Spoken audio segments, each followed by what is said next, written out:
Eu não sabia que tinha sido feito. Mas aí a gente também tem uma diferença também de mercado, né? Por exemplo, a gente pega o mercado americano, o valor está na mão de obra, não está na peça, né? Hoje em dia, primeiro, reposição os caras têm, né? Hoje o cara só fabrica até peça de chaparia. Se você quiser criar um carro do zero, um Mustang do zero, você refaz ele. Você compra um chassi, aí você escolhe se você quer com freio a disco nas 4 rodas ou só na dianteira, com suspensão isso, suspensão aquilo. Você monta um carro lá, certo? Você vai comprar uma peça de reposição para o carro? Tem. Agora aqui no Brasil, até um assunto que a gente discutiu um pouquinho antes de começar. A gente está com um problema de peça de reposição aqui no Brasil, não tá?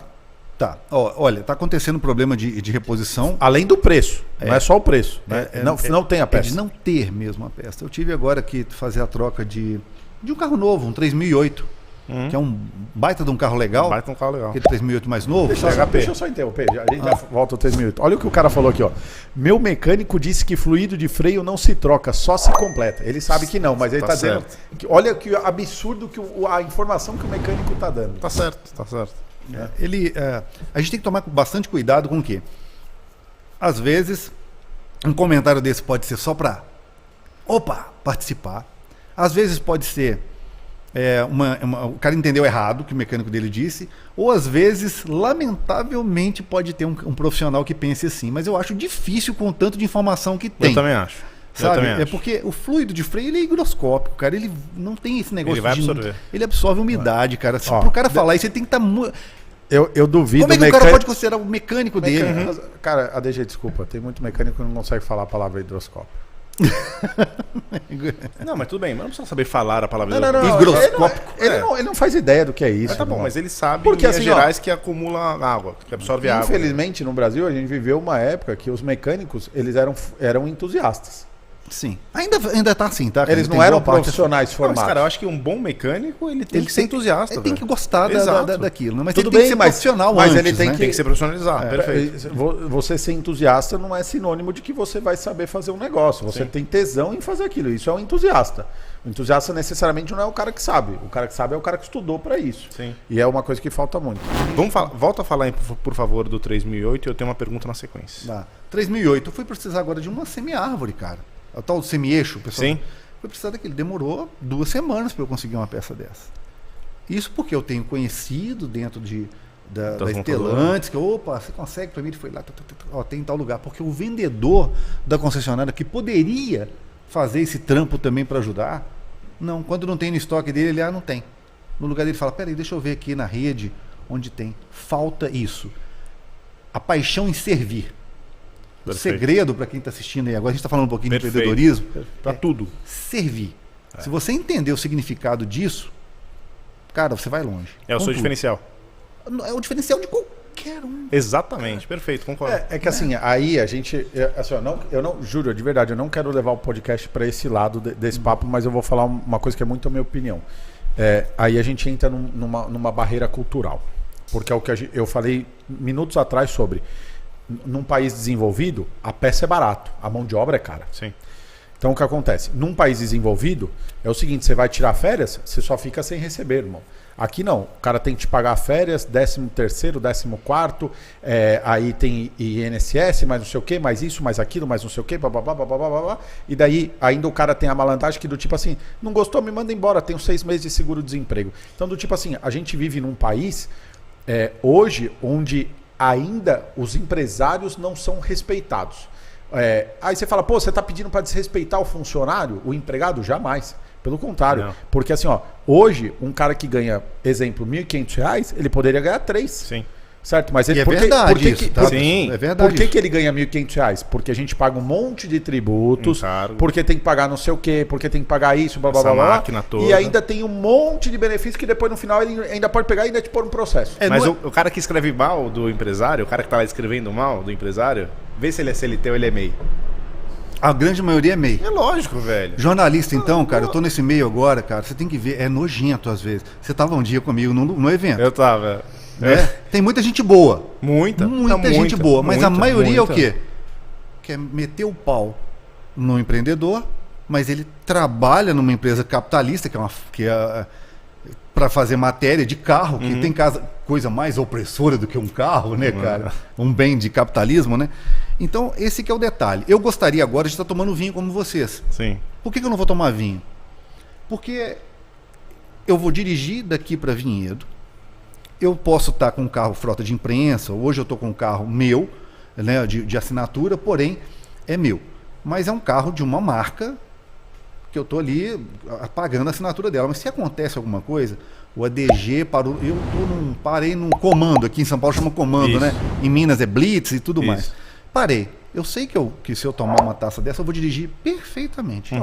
Estou com 47 anos, não vamos ser hipócritas. A gente sabe. Porém, a gente sabe que se parar isso, se eu soprar um bafômetro, eu vou perder minha habilitação. Sem dúvida. Né? E vai sair nas mídias sociais que o O influenciador, bêbado, foi pego, irresponsável, Sim. vai acabar comigo. Sim, sem dúvida. Né? Então a gente sabe disso. Então vamos lá, eu queria ter um motorista. Eu gostaria hoje de poder ter um motorista, pagar para ele uns 4 pau. Eu queria pagar 4 pau, porque eu tenho 4 mil para pagar para ele, mas não dá. Ele não vai receber 4. Vai receber 2. Ele vai receber só 2. Sim. Porque 2 é encargo, são os pseudo-direitos. Até menos, né? Porque se você for bom mesmo, você vai fazer um plano de contenção e parte do que você pagaria dos 2, você vai tirar, porque talvez esse cara pode te acionar numa justiça, ele vai ficar recebendo um e-mail. Tem um risco. Exatamente. Então, para isso. quem está assistindo a live agora e está ganhando aí um salário 2 conto, fique sabendo que eu precisaria hoje de um motorista e pagaria 4, 5 pica-paus pro cara. Ah, mas pô, deixa sobrando dinheiro? Não, 5 eu tenho para poder pagar pro cara, mas para poder pagar esse motorista, eu não posso pegar esses 5 e colocar na mão dele. Porque ele vai me custar 10. Exato. A grosso modo. Então, o que acontece? Mas o cara pode trabalhar 12 horas batendo volante num táxi de alugado ou no Uber, tá tudo ok. Qual que é o direito desse cara? Nenhum. Tem o direito só de nada. Absolutamente nada. Exato. Então, aí é o que eu falei, é onde a gente entra nesse problema de que quando a gente fala que a gente foi mal atendido lá na concessionária, que o funcionário não tem vontade, que isso, aquilo. Porque ele mesmo não dá valor no emprego dele. Sim. Certo? Ele não é valorizado. Ele quer mais que o patrão se... Entendeu? Porque ele não quer saber. Do tipo assim, você não gostou da merda que eu tô fazendo aqui? Eu te ponho no pau ainda, irmão, se você falar comigo grosso. Então essa é a verdade. A gente ainda tem uma cultura de que o cara ele não dá valor pelo emprego. Mas não é só a cultura, é uma questão de educação. Tem muita coisa que precisa mudar. O que eu acho? Eu acho que aqui deveria ser igual em outros países, por exemplo, que você recebe semanalmente, irmão. Não sabe por que não vai ser Você assim? paga, por exemplo, meu irmão pagava o aluguel dele toda sexta-feira, irmão. E sexta-feira ele recebia, onde ele trabalhava, na Austrália, por exemplo. Por quê? Porque era um costume lá. E outra, é muito melhor. Por quê? Você chega no... Vou dar um exemplo chulo, mas que funciona. Você chega pro peão lá, você dá R$1.000 pra ele. Né? Ele recebeu R$1.000. Ele pega o soldo dele, né? Que ele saca no banco, esses caras ainda sacam o dinheiro. Mano, ele passa no bar, ele já arrisca 300, 400 conto no bar lá, fica louco, mexe com as mulheres lá, não sei o que lá, já chega em casa com menos dinheiro. Mano, quando você vê, no final do mês, esse cara ele não consegue mais trabalhar concentrado, porque ele tá com um monte de nóia na cabeça. Agora, se esse cara recebesse 250 por semana, talvez o dinheiro dele rendesse melhor, porque ele recebia semanalmente, pagava semanalmente, e o negócio começa a funcionar melhor. Então, assim... Ele vai se educando financeiramente, forçadamente ele vai se educando. Forçadamente. Eu lembro quando eu tive meu último emprego CLT, que eu era registrado, eu recebia dia 15 e dia 30. E era muito bom, porque eu comecei a não ficar mais sem dinheiro. Entendeu? Porque às vezes chegava no final do mês, já tinha acabado o meu vale, tinha acabado Mas não no sei dia 30 você também recebia bem pouquinho, né? Hã? Já vinha todos os descontos também. Dia 15 você recebeu adiantamento e no dia 30 vinha um descontão. Né?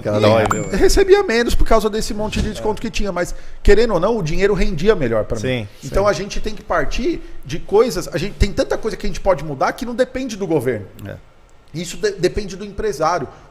Os empresários eles têm que lembrar que eles são a locomotiva do país. Você é a locomotiva hoje, você tem 9 franquias embaixo de você. Tudo bem, cada franquia tem seu dono? Tem. Mas você criou esse império todo, certo? Então assim, o empresário ele tem valor e ele tem poder e ele tem que começar a trucar o governo. E não ficar do tipo assim, não, eu vou até pagar uma bolinha aqui para esse governo me ajudar. Porque a verdade é essa, a locomotiva somos nós que estamos gerando emprego. Pô, a Super é uma empresa pequena hoje. Mas, cara, tem 12... Mas tem pessoas que, direto, já tem pessoas que comem. Exato. Sem contar a oficina. Se a gente for contar a oficina hoje, a gente tem mais de 20 funcionários. Então, do tipo assim, ó... Cara, é uma locomotiva, velho. Eu nunca imaginei na minha vida que ia ter 20 pessoas abaixo de mim. Dependendo. Sim, eu pagando, eu e o Lucas. Eu falo assim, mas tô dizendo assim, eu e o Lucas. Tem que pagar. Chega no final do mês, tem que pagar esse cara. Então, eu acho que a gente tem que mudar um pouco esse conceito e trazer isso. E eu acho que você, por exemplo, é um nome fortíssimo. Então, mas é o seguinte, mas não adianta. Assim, ó, agora eu acabei de ler aqui um comentário. Empresário só pensa no rabo deles. Então, exatamente por isso eu falo. Aí tá errado, não né? tá errado. Não tá errado. Mas eu tenho uma resposta pra ele. Esse cara não tá errado, cara. Esse cara não foi educado para entender o que acontece. Não é que ele tá errado. Se ele acha bom, se aqui empresário é melhor, abre a empresa dele. É muito simples. O cara, a palavra empresário, para muito, imagina o cara de gravata, opressor total. Não.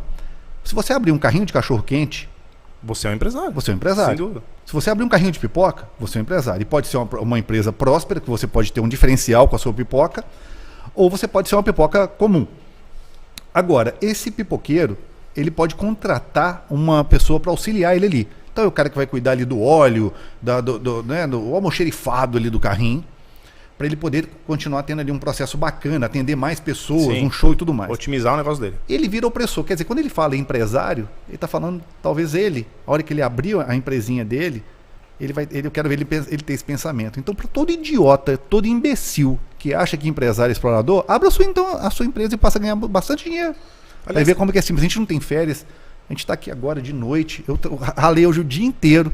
Tô aqui. Isso aqui não deixa de ser um trabalho. O pessoal acha que isso aqui é bater papo, cara. Uhum. Isso aqui é um trabalho. Claro que é. Não deixa de ser um trabalho, uma troca de ideia. Sim. Esse tipo de parcerias. É o quê? Nesse momento, a gente não deixa de estar divulgando as nossas marcas. Sim. Né? É um Mas trabalho. eu acho que vem de novo, cara, assim, eu tento entender, não tô sendo político, né? Eu tento entender todos os dois lados, mas eu acho que falta uma questão... A gente não falou de política, a gente falou de trabalho. Eu sei, mas eu falou acho de que trabalho. falta uma questão de educação, cara. Exato. A gente não tem uma educação financeira, cada vez é um negócio que devia ter na escola, cara. E vai ver a situação desse cara que disse isso aí agora. Pode ver. Diz como é que é o nome do cara aí? Falou o nome não, Putz, né? já passou Já, aqui. Eu ia falar pra ele, cara, pra você que fez esse comentário, cara, eu só lamento. E digo pra você, tomara que você consiga a tempo mudar a sua mentalidade, que você consiga ser próspero. ADG. É isso que eu desejo pra ele.